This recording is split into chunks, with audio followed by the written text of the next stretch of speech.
Hello, I'm Bernard Hickey from Interest.co.nz and welcome to a special economic weather report from here at the Reserve Bank in Wellington, where the Reserve Bank has just cut the official cash rate by half a percentage point to 3%.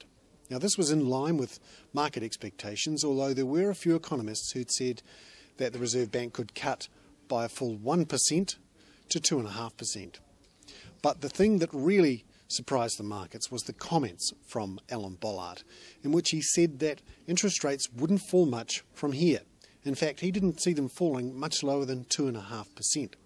He said New Zealand needed to stay competitive in international capital markets.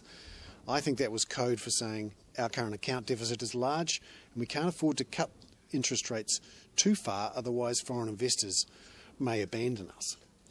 He also said that there's no point in cutting interest rates too close to zero, and when he said zero he meant real interest rates too close to zero, because you can't really boost the economy. Now inflation is likely to stay around the middle of the forecast track of 1 to 3%, so that's around about 2%. So what he's saying is that when we get a real interest rate down close towards 0% or 2% in actual terms, then you're not actually doing much with monetary policy. Now this is interesting. He is saying effectively that even though the economy is going to continue in recession until the middle of this year, he does see a rebound later this year and quite a strong rebound next year. This has surprised some people in the markets, given that international central banks have been cutting their rates to almost zero. The Reserve Bank in England and the Federal Reserve in the US have their rates at virtually 0%. But Alan Bollard seems determined not to cut too much.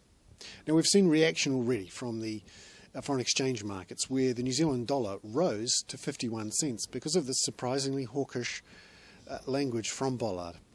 And we also saw some news from a couple of banks so far, although it's early in the day. BNZ has cut some of its business rates, and Westpac has come out and said it won't be cutting its fixed rates. Well, there we have it, an economic weather report brought to you in association with ASB. I'm Bernard Hickey for Interest.co.nz at the Reserve Bank building here in Wellington.